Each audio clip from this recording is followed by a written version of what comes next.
first, I need to say thank you for accepting our invitation. It's a tremendous pleasure to have you here in Speed Talks. It was time for us to we really wanted to hear from you. So thank you for being here. Oh, it's my pleasure. Nice to meet you guys. Let's start with Bont, your brand, because it also carries your name. How did the original idea for Bont begin? Going back to the beginning, my father, he just watched figure skating on TV. It was the Olympics, and he just decided he wanted to do ice skating. So he went to the ice skating rink, and coincidentally, my mother, her uncle used to own an ice skating rink in Sydney. So my parents met at the ice skating rink when they were in the teens, like 14, 16 years old, that sort of thing. And they just love skating. You know, they used to skate anytime they had a chance. So that they would like go from rink to rink on the weekends. They would like drive from one session to the next session to the next session. All they did was skating. So that's how they met, and that's how they started skating. But then how did the boots come along? Basically, my father, he used to work in leather work. He had a job, but in the weekends he would do his own side job, which was making leather work, keychains, belts, you know, woven belts, all that sort of thing. And he just felt that if he could fiberglass the back of the boot and make it a bit stronger, it would make his skating faster. So he did that to his own boots, and instantly he found out that, you know, he can skate a lot faster than he could before. Excuse me. And so then he said, look, to one of his friends, why don't I make you some do this to your boots as well? And if you think back, you know what the boots were like back then. They were like those Viking style boots, you know, leather, no support, just riveted blades, that sort of thing. So they were very soft, and as you skated, the boot would just collapse. So when he made a pair for his friend actually did really well. He became national champion, and he went on to become world champion on these boots. And then people just started calling my father saying, make me some of these boots. Can you do this for me? I need some of these boots. And that's when my father felt like, you know, I'm onto something here. I should start making my own boots. So yeah, that's when he started making his own boots. From that, your father started making boots to other people, and he had understood that everyone was seeing better results. But at that point, how important was skating in your family, even before that trigger to becoming a business? So the company started in 1975, which is the same year that I'm born. So I was really born into the business. So my first memories just spending life at the ice skating rink. You know, my parents used to skate many times a week. They used to drag me along with them, and I started skating at the age of 2, and just grew up skating. You know, and from there I did the roller skating, long track skating, short track. I mean, short track was my main. I was reading today about you. I was doing my homework, and I saw that you were actually pretty good in short track, right? Yeah, short track. I made the Olympic team, but unfortunately, I got glandular fever. Spent 3 months in bed, and then Oh, it took me quite some years to recover from it, and never really got back into it after that. that's a pity. Getting to be Yeah, at an Olympic level and then have that pretty bad luck. hard, pretty hard. I had the suit, had all the stuff ready to go, but yeah, one day we did a blood test, and they said, you know, you're very sick. Oh, I'm very curious about that transition from your father, from I'm doing my own boots because I think it might be better, then I'm making a boot for a friend, then I'm making a lot of boots to a lot of friends and skating people Yep. down there. But at what point did you realize, okay, this idea can actually change and go to a broader audience within the skating industry, and I can be a very strong brand? 1974, he decided he's going to start making his own boots, and so for about a year, he started just making samples based on his own foot.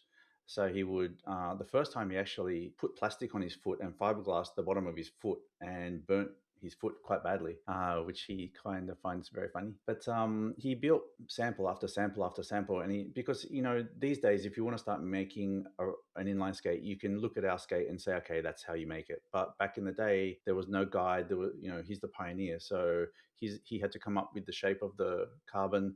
He had to, or fiberglass back then. He had to make the mounting system, you know, the 165 separation, you know, he invented that. And then he made like a mountain of boots in the backyard, which was just samples and samples. It took him about a year to sort of perfect it. And then from there, he really took it on like an art form. Like every pair was hand painted. He would spend like a week painting the base. So he would spray it, sand it, spray it, sand it, send me down to the shops to buy some little stickers for him so he could make Stars and Stripes version, all that sort of thing. So he was only making a few pair a week, but every pair was a work of art. Back then, already for inline or just ice skating? Just ice skating. So this was 1975. So there was no inline back then. After the short track skates around 1980, he started to make the roller speed skates. So we made roller speed skates up until the inline craze took off. And then from then, there was almost no roller skate orders after that. So, Alex, how would you describe your father to someone who never had the opportunity to meet him? I just really think he is some kind of mad genius. He never had any kind of engineering background or anything, but even until today, if I give him any problem, he will just instantly have a solution. If I say I need a new frame or something, he will go down to his shed and he will hand carve a wooden frame for me to have a look at. And he's just invaluable. Also, like if I catch up with him for dinner, say I catch up with him for dinner tonight, he will give me a whole bunch of ideas, for crazy ideas for all different industries. Like a new way to store electricity or a new helicopter blade, or he's just an inventor. And he just nonstop, Amazing. like, yeah, for a while I had a book of all these inventions, but after a while I'm like, I'm never going to be able to deal with all these things. It's just way too many things. Yeah, so that was my father's side, but also my mother had a very big impact on the business. So she had her own business, which was a clothing business. This business was like she would go and buy wholesale clothing and then drive to a lady's house where they would have like 30 ladies, and they would have like a fashion show, and they would try on the clothing and, like a runway style, and then they would make purchases and that. So she had built the company up to having a number of employees, and then when the skating business took off, she sold that to work with my father and manage the administration side of the business. You were born really into a deep family business with your mom and dad running Yeah. Bont. Yeah, so it was just in the backyard. So he just started in the back shed. That shed quickly grew to, when he needed one employee, he doubled the size of the shed. We had a very big backyard in Sydney. Like we had the house, and then you could probably fit 3 houses on the back of it. And then he just started building a factory in the backyard. So the factory became so big, it was bigger than the house. We had, I think, 15 employees working in the backyard. And then we got to the stage where the council said, look, you've got a full industry happening in the backyard. It's way too big. You have to move out. You need to find a And place. yeah, and the timing was actually really good because it was the same time inline boom just started, and we had to hire another 15 employees. So, it worked out really well. When was the first time, if you know the answer, because as you already told, you were a child back then, what were the greatest risks you took during the early days of the company? Because Alex, I know you don't know this. I also work in corporate world, and I worked in small brands, in a big brands, not skating, not sport related. But we all know that shift from a small company to a big company, and then a worldwide company, because Bont is a worldwide a top tier brand. What were the greatest risks he took, and that paid off to have Bont as such a stable brand? I wouldn't say that he was like, he never had any business training, so he wasn't a businessman. I always joke with him that if he had a patented making this skate, I would have been very rich now. But he didn't patent it. Just going back to like what sort of a person was he? He's the sort of person who'll go to a trade show, see a competitor's product, and help them to improve it. He's like, he's that sort of person. He's very kind and just very helpful, and just not really care about making money or business. He's more about making the art form and making people happy and that sort of thing. That's how he And is. the skating better. Yeah, making just making skates that people, because he was always unhappy with the old skates where they were so low cut. He really hated low cut skates because he just felt that if somebody has low ankle bones, then they're going to be fine. But if they've got high ankle bones, they're going to struggle.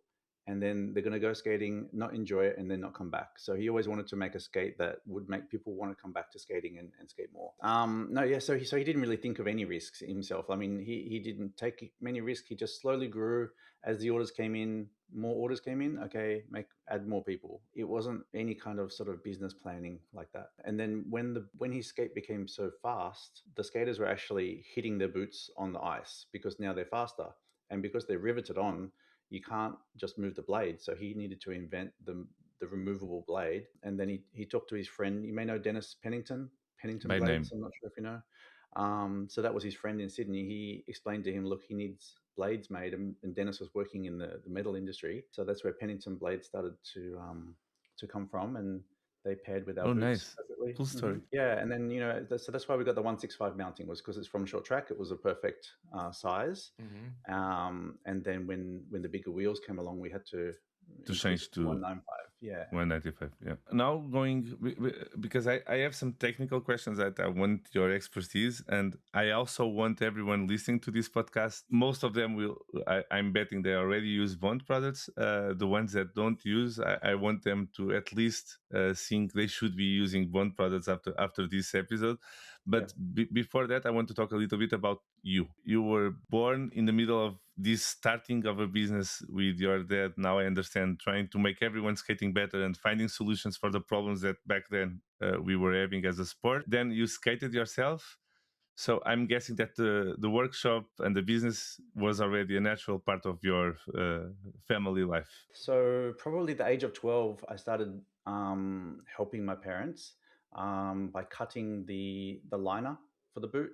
That was just a very boring, easy job that someone needed to do. So I just get the template, put it on the leather, find where the holes in the leather are, go around it, cut it, and I would just make mountains and mountains and mountains of these liners during the holidays, so that he could, get through a few weeks of making boots. I started making skates at the age of 15.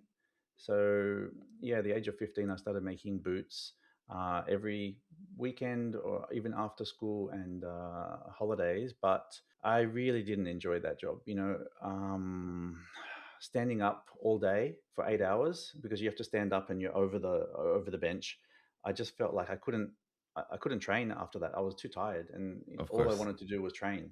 At the age of 15, I wanted to be an Olympian, so I was training 3 times a day at that stage, and trying to make boots in the holidays. Yeah, I thought it wasn't for me. When can you pinpoint the moment that you understand that your name, your family name, Bont, was an important name in the skating world? We used to have a constant stream of skaters coming to our house every day, like to get molded feet. Every day we had skaters coming. Every weekend we had skaters staying with us. When we go to the ice rink, all the skates are Bont. So there wasn't many other brands. By the time I was 5, everyone in our area was on Bont, and every race I went to was Bont.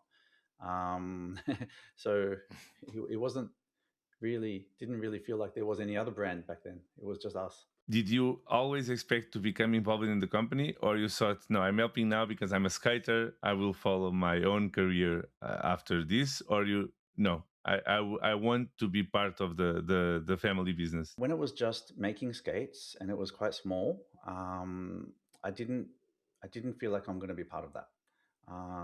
I wanted to be a stockbroker. So I did my work experience in the stock exchange. I also did work experience as a lawyer. And then my father, I think, he sort of knew, look, this business is growing and he's put so much effort into it that it will be an easier life for me and a better life for me to take over this business than to go into another industry where you have a boss or that sort of thing. You can be your own boss. He always thought that was great. So he actually never paid me money to work for him. He or actually, when I was cutting those liners for hours and hours, he would pay me like $7 for a day. He would pay me almost nothing. And then the first few years I worked for him, he didn't pay me anything because it was more the way he does it is like, your money is my money, that sort of thing. It's like a shared bank account. It's like everything that's yours is mine, that sort of thing. So one day I asked him, I was working for him for about 3 years, and I said, Dad, can I start to can I get a raise? And he said, he didn't think he was paying me anything. He's like, but then just pocket money. Yeah, just give me pocket money when I needed it. But then when I said, look, I'm thinking of doing another business, he said, maybe he started explaining to me how much money you can make if you're working in this business. And he started to like give me a car and started to like bribe me with some things and say, you should think about doing this business. And then as the company grew and there was a need for marketing and IT and other things, which I was more interested in than actually making the boots, that's when I felt like there was some place for me in the business. At that time, it was only for Australia and New Zealand, maybe, or it was already a worldwide brand, and your dad was already shipping to all the other countries. No, from the first day, from 1975, it was already selling overseas. Because when this skater went and won the championships overseas, orders started coming in from England, USA. Everyone wanted this. Yeah, the orders would just keep getting bigger and bigger. They would come in by fax, so we'd wake up in the morning. The Northern Hemisphere, would send orders through, and we would have a fax saying, "Hey, an order for 200 pairs." And it would be like, whoa, 200 pairs. Wow. We need to put on more people, that sort of thing. You slowly starting making your way in the big decisions of your family business with your dad and your mother. Is there any point because we are younger than our dads, the vision is different. Was there a point that the disagree was bigger than the agreements, or always the same vision for the brand? How was that process when you start stepping in? So when I stepped in, basically when I finished my high school, after my last exam, I was on the plane that afternoon to Netherlands, and I did 3 months skating long track in the Netherlands. And when I was over there, I got my results for university, and I said, okay, I'm going to go to university and study IT. And then I started working with them part-time. And then when I finished my degree, I decided I still didn't want to start working. I want to do another degree. So I signed up for a master's degree for business, like an MBA type thing. And my mother said, no, you're going to start working now. You're not just going to keep going to university and just rolling along. So I had to do my second degree while I was working. But because neither of them had any formal business education and I was going to university, they sort of felt like Alex can run the business from the age of 18, which I think they gave me way too much, control from a young age. I made a lot of mistakes, but they just let me run it from young. Because they were focused on Clearly their it was a goals. good decision. Bont is everywhere now, so Yeah. So from 21, I really took over the management of the business.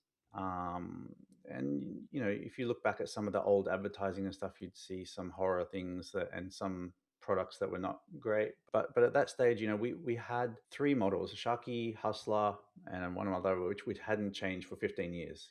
Nothing had changed. And other brands started coming out: Verducci, Miller, other brands like this. And especially the Verducci, which had like a buckle and a lace cover and looked pretty, ours started to look dated. And on the other side, we had other companies who were copying our things exactly, copying the logo, copying all this sort of thing. So I made the decision to change the logo to just our name, just Bont, not have a kangaroo with a Australia map anymore. Make corporate colors and build the website. And we were probably the oldest website because I had IT degree, so I started building it in 1994. I think we never had any disagreements. We all That's sort of cool. knew our role. My father's better with hands-on. I'm better with the IT. Mum's good with accounting and orders. So yeah. So it was a perfect synergy. Yeah. You were telling us about the website, and then I saw that Bont actually finished this week or last week a new website. Yeah. And Elder wanted to share here because we want everyone watching this episode to know that Bont has a very, very cool new website. Yeah. I don't know if you can share now, Elder. I have the video. I think it's cool. Let's see it.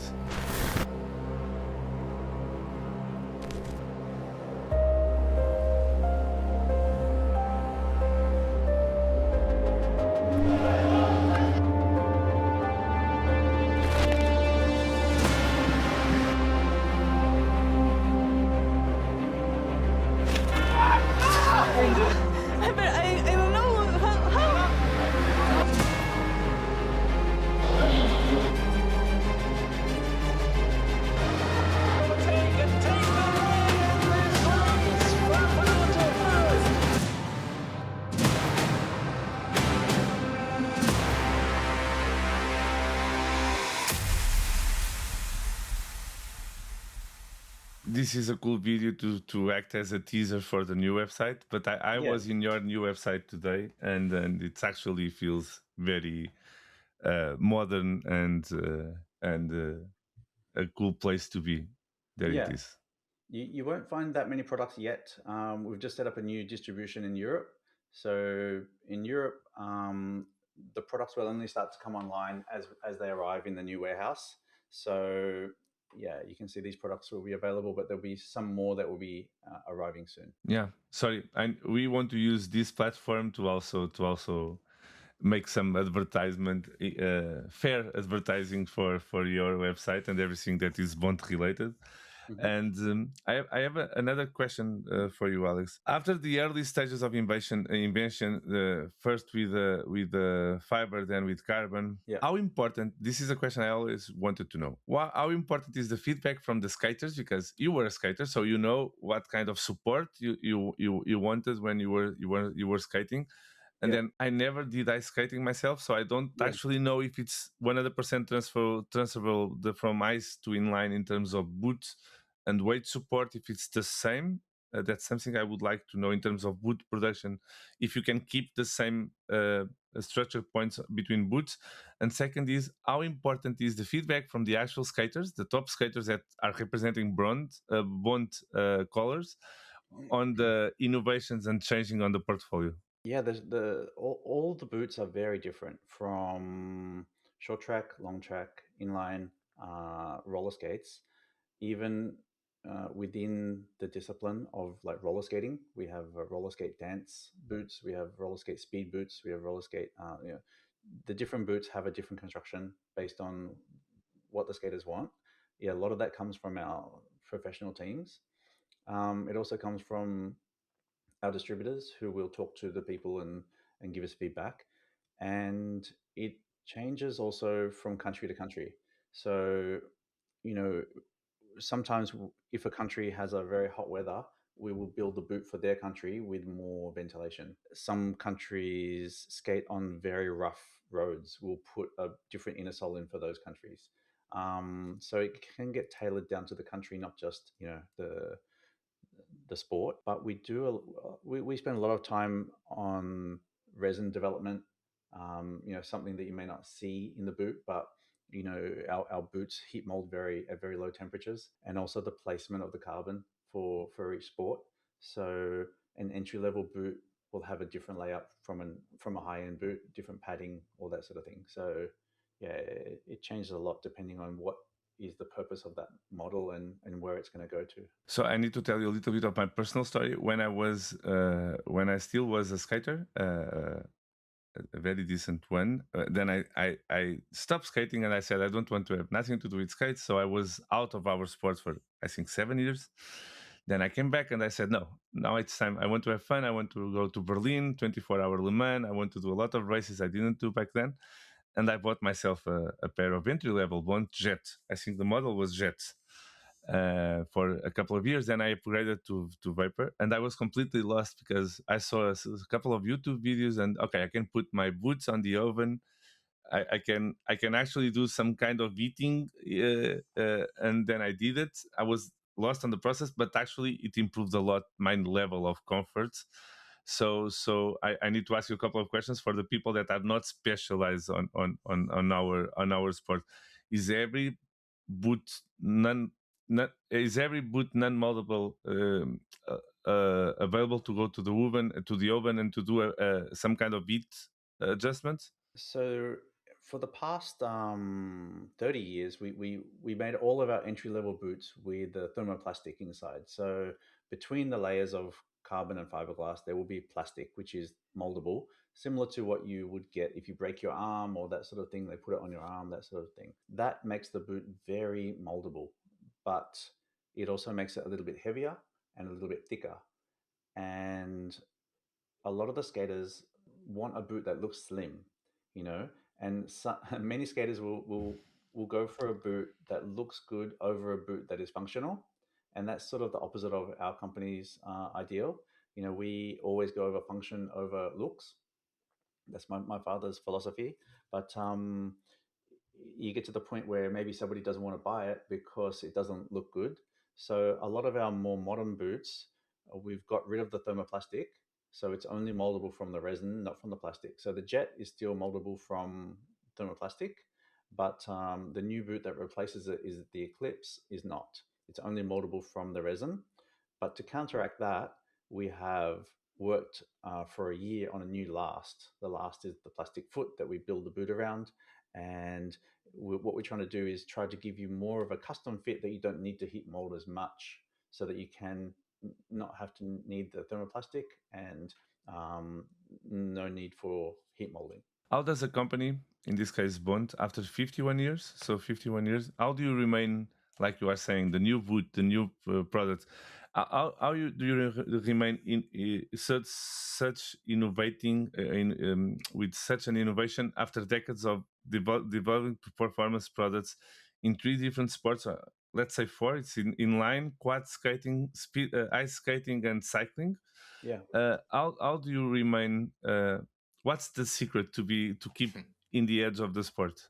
I don't know. I think for me, I just have the competitive drive from the skate racing. You know, I was a competitor in the skate racing, and although I didn't make it to the Olympic level eventually, I still have that competitive drive. I still want to win. You know, just keep pushing and pushing. I just feel like it's a competition. I'm competing with the other brands, and I need to win. Most of our audience here into to this podcast will understand the feeling of the competitiveness Yeah, never yeah. leaves. It So just transfers we over from the sport to the company.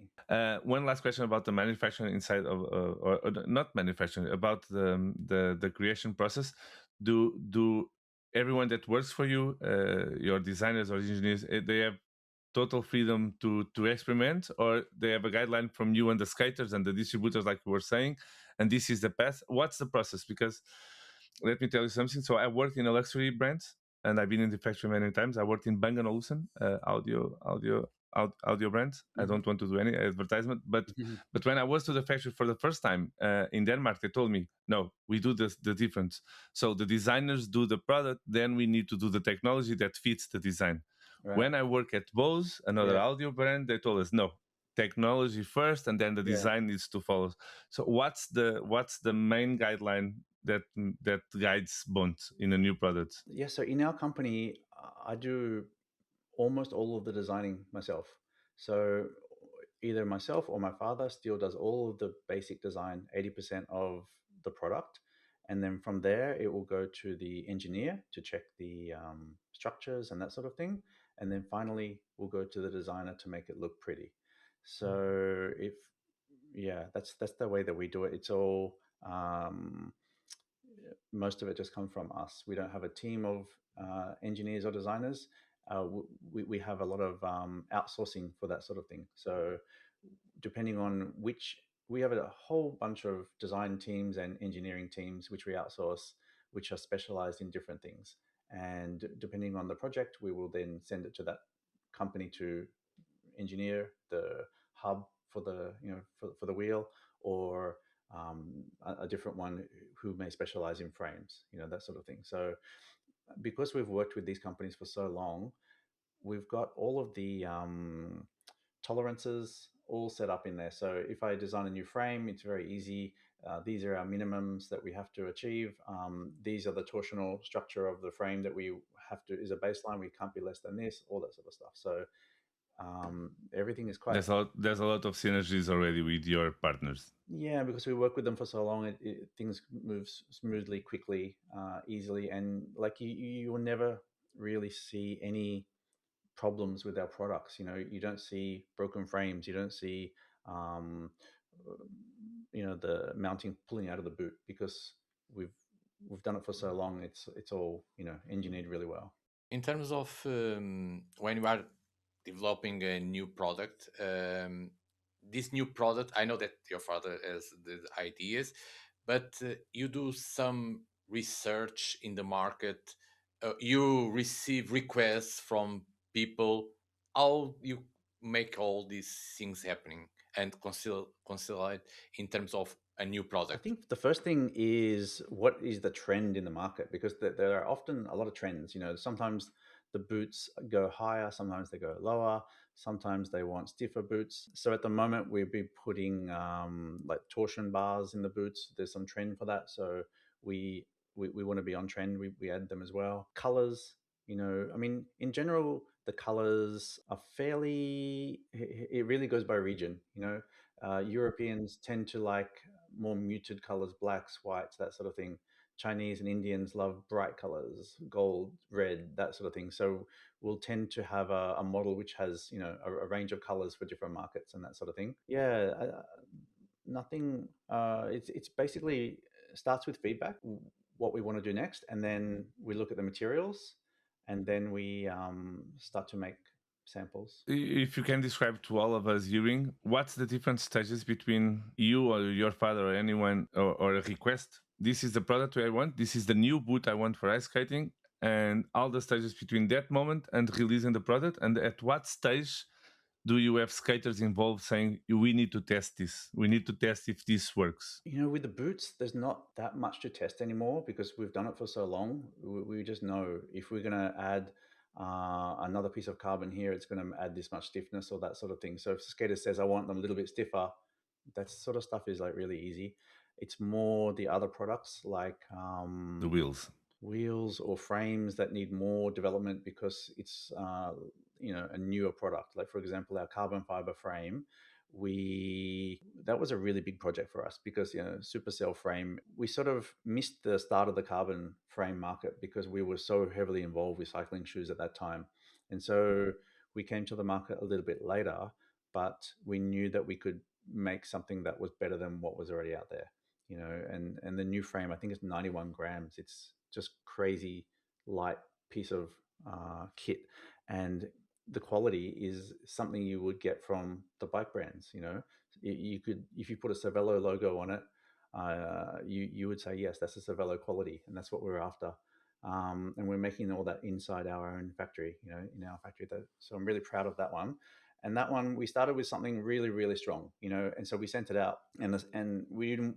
The worst thing you can do nowadays is have a product that you send out and it breaks and it goes all over social media. That's the end of the product. You can't have that. So we started with an over-engineered product, and then we started taking carbon out of it to get it to the stage where we're at now, so that we would just did it in a safe way because, yeah, the internet can kill you these days. This is, again, because we heard in the first episode of Sweet Talks, Felix telling us about the big difference right now on the speed skating world, not the ice skating world, is the wheels. Yeah. Technology is changing. The way we are doing wheels are changing. Yeah. I didn't quite understand. I know I cannot ask, but I understand that at least there's a big chunk of the improvement we are seeing on times. Yeah. It's because of the wheels are changing. Do you agree with this? Yeah, for sure. The wheels they sort of felt like they stayed stagnant for about 15 years, but the last 5 years, there's seen really big improvements. And before that,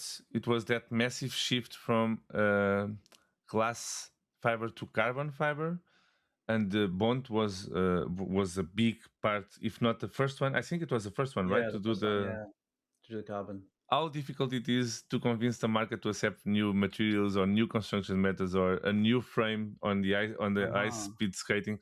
How difficult it is to explain to us, the community, this is the right way to go, or it's just natural process? No, it's almost impossible. If you want to make something that is a bit out there, a bit too strange, it's very hard to convince the market to change. People in this industry want something that they know, and we have been burnt so many times trying to make something too innovative, too far ahead of its time. We did a polycarbonate hub one time, for example, and people look at it and say that's too strange. I'm not even going to try that. We did a short track blade, which was instead of a tube, we did it as a Y shape, which I still think is the best blade I ever skated on, and could not get people to even test it. So I think the only one that was very strange that we actually got people to use was 3-point frames and boots. We did 3-point for about 10 years. People used that one, even though it was very strange, but still a lot of people stayed away from it just because it looked different. And that was in the end why we went back to 2-point, was just because, not because it wasn't as good, it was just more the looks, the aesthetics of it, and trying to convince people to change. It's very hard. As someone in the edge, in the leading edge of innovation, if you need to risk now, what materials or manufacturing technologies will define the next generation of products? Are we still seeing in the wheels and frames, or is there something that you think it might come and change the game again? I think if you put Bart Swings on our boot from 1975, he can still win the world title. I don't think there's been that much innovation since the very first boot. Somebody like Joey Mantia or Chad Hedrick would win. Doesn't matter what boot they're on. With the frames now, we're down to like 91 grams. So there's not much. You can't innovate any more than that. Maybe you can take 1 gram or 2 grams off. That's pretty much it. Bearings haven't changed for 40 years. Yeah. So the wheels is really the only place that there's room for improvement. I still think they can get faster, and they are. That's the area that we're going to see more change. If you need to explain someone like me, so I'm not a top skater. I'm just a no. You are laughing, but it's true. I'm a recreational skater. I like to do marathons, and I like to enjoy my skating. Yeah. Why should I upgrade from my speed skating boots to a 100% moldable boots or not? It's a bit tricky to say. Like we make a Vapor, which is our top of the line boot, which is designed for winning world titles, which is going to be very stiff and very hard. So you may not enjoy that sort of boot. It's more for a professional speed skater. So I would say, but having said that, nothing better than a custom boot. If you make a custom boot, even though it's stiff and hard, it's going to be feeling better For and you, performing better than an entry level boot that you're going to heat mold in the oven. And we do have options for padding. We've got 3 different padding options. So if you say, okay, I'm a bit of an older skater, I don't want to win a world title, you go for the softer padding. Have the comfort. There's no point to have an uncomfortable boot that you don't enjoy the sport. You need to have comfort. That's a very good point, Alex, because I tried some very comforts inline skating, the ones you see in the street and the ramps, and because I thought, okay, I'm in that time of my life, I just want to have fun skating, and it was not. I needed to be in somewhere in the middle, and that the padding option is actually a very good option. Yeah. Go for the softer padding, and you can still enjoy the lightweight boot, high performance with more comfort. What are today's elite inline skaters asking for that the previous generation didn't ask They're for? asking for very, very stiff boots. There is a limit to how stiff the boot can be. I mean, we can make the boot so stiff that you can't pull the laces tight. So you get to a point where the boot is too stiff, and trying to convince skaters that the boot is too stiff is not easy because they want to go faster. They're looking for the next edge.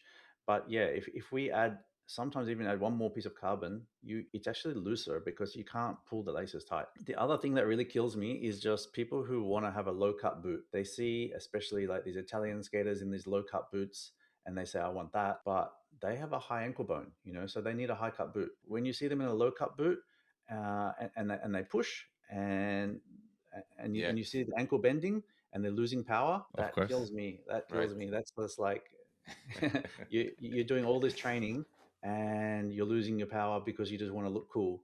That's not the right way to go. And talking about elite skaters, Alex, let me use Erin Jackson as an example, if you don't mind, because for me she's a top skater in the both inline and ice. Yeah. Is the boot she wears in ice the same boot she wears in inline, or is there some difference in the stiffness, power transfer, or it's the same boot? It's totally different boot. Okay.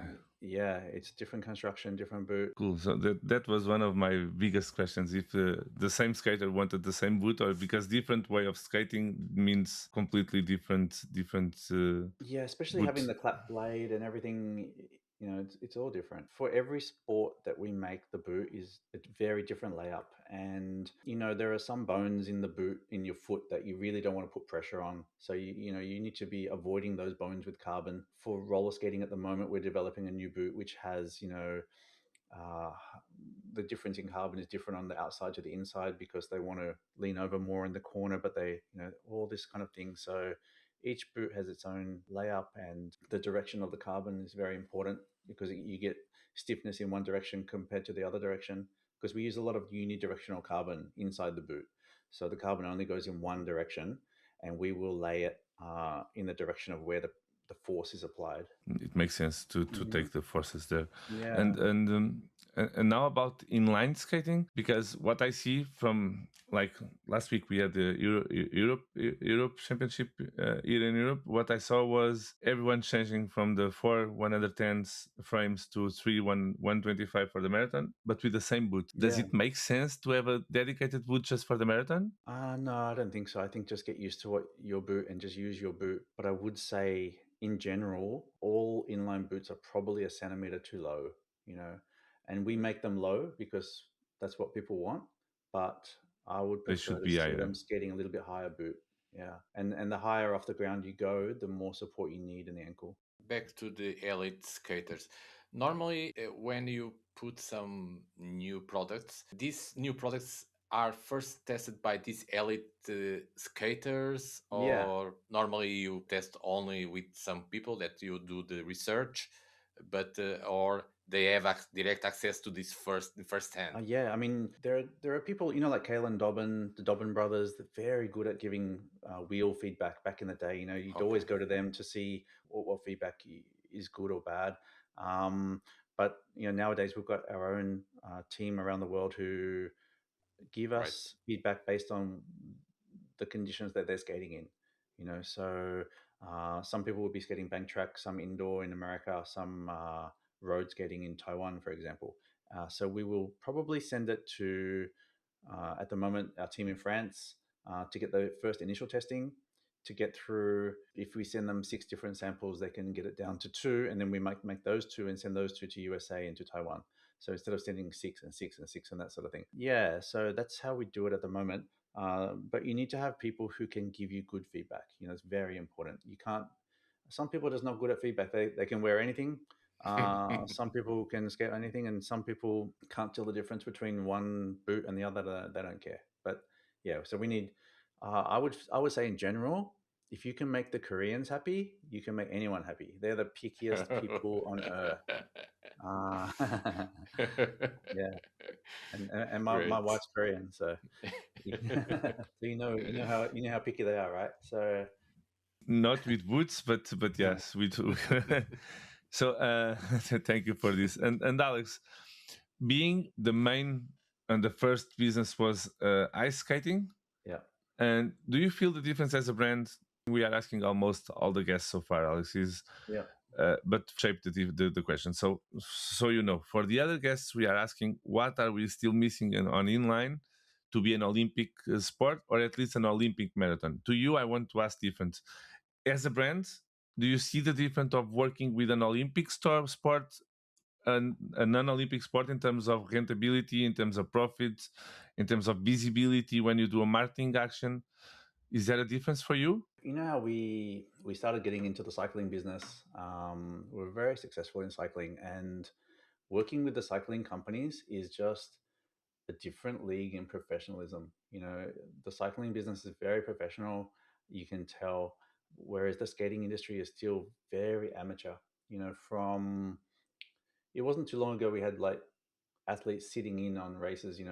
Remember when some people didn't like the way the results went, and they would stay on the track and not leave and that sort of thing. And I think we need the sport to be. It has to be presentable. It has to be clean.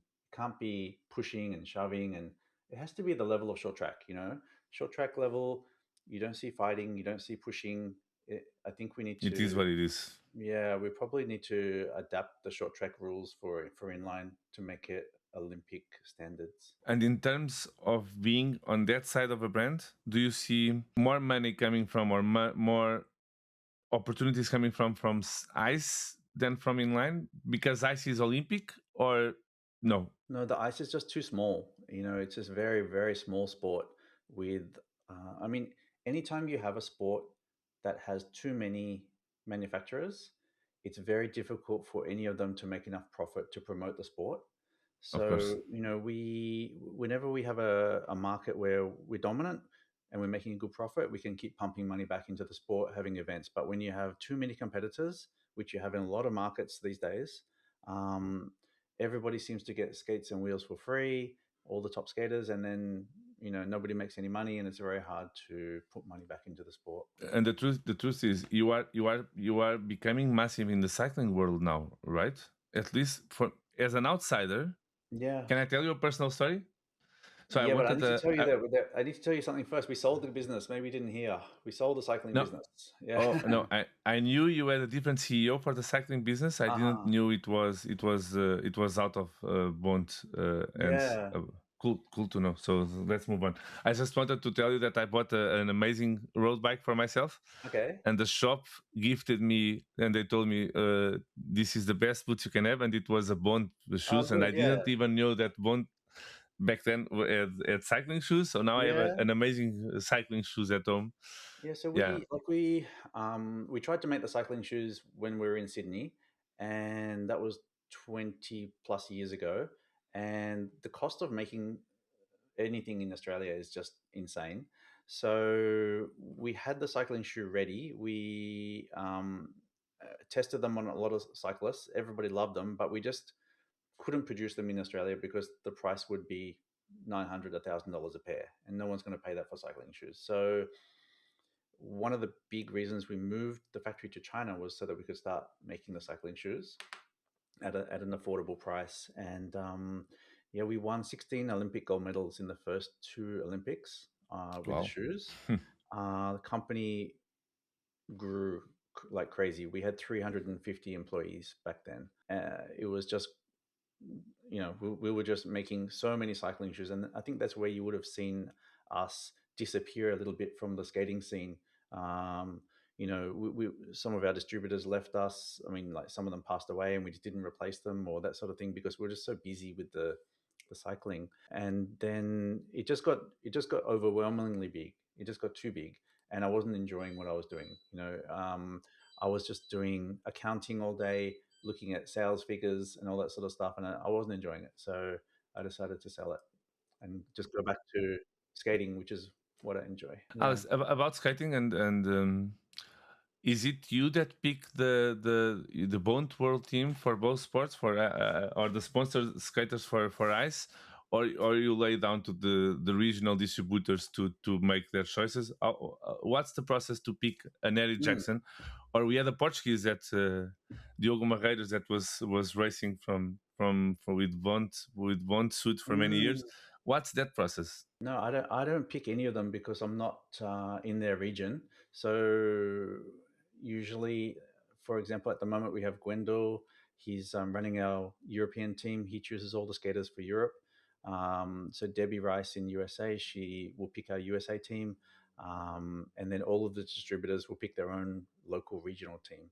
So we have around 200 or 220 sponsored skaters around the world, and I don't pick any of them. We have a bunch already booked to interview, like Maria Arias from South America, and on the upcoming days. So we will see the other part of the stories between them. So Alex, I have one more question Yep. before I have a bad I have also bad news to tell you. So I left 4 questions out of the questions I gave you on Yeah. purpose. Yeah. I didn't want you to have a leverage from the other guests. I don't know if you saw any episode, but we always finish with the same 4 questions without time Haven't to seen- think. So that's why I didn't send them to you. But before that, I have one last question. Is there anything you want to share with everyone listening about Bont business, Bont products, anything that why do they should be using Bont?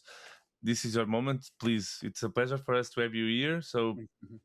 use it. If I miss something on a question, just let us know. No, nothing you've missed with the questions. Why should people use Bont? I mean, people buy Bont because they know that we are a trusted brand, and my name is on the brand. So every product we make has to come up to a good standard. And, sometimes I'll go to a race meet in maybe Indonesia or somewhere, and you'll find a Bont skate that is like 25 years old, still being used, that's been passed down, passed down. Everybody knows that, you can trust the brand, and you're going to get something that's good value for money. That's about it. What does speed means to you? Speed means ultimate thrills. Now, as a brand, someone looking the races from the outside, or before as a skater? I want the Alex answer, not the Bont brand answer. What was on your mind the seconds just before the start? In my mind, I have a sound which is like a cannon or a gun sound, which is like just bang, and that's the feeling I want to explode off the line. Like because I'm a sprinter, and my best part of my race is the first 5 meters, so I have a sound which is just crazy explosion sound, and yeah, that's my sound. What is what nobody sees, but it's important? I think it's tricky to be good for over a long period of time. It's like for me, very early on, I knew I'm going to do this job for the next 40 years. And once you have that, you start to think of it a bit differently. It's more of a marathon rather than a sprint. What you would say to the Alex with at 15 years ago? I mean, I feel like I don't really want to change anything. Everything has sort of worked out well. I do feel that I had a very tough sporting upbringing in that, short trackers train very hard. I would throw up multiple times a week in my training and push myself to the limit of where I probably did get the glandular fever from overtraining. And having that background is what has given me the drive to do this in business. Like I went to China, lived in rural China for a year. I worked 365 days straight to set up the first factory over there. And I don't think I would have been able to do that if I didn't have the background that I had from my skating. So I wouldn't change anything. That's Great. amazing. Alex, what kind of sport do you do now? Because you are a fit guy. You still skate, or you have a new go-to sport for you as a person? No, like there's no roller skating anymore around our area in Sydney. All the roller rinks closed down over the years. There is some ice skating around, but um, my body didn't do too well from all the heavy lifting and skating in one direction. So I have quite a lot of back problems when I skate. So I do skate a little bit, but not very much at all. So I just enjoy mountain biking and gym. Actually, I hated the gym when I was a skater, but I'm enjoying it now. Me too.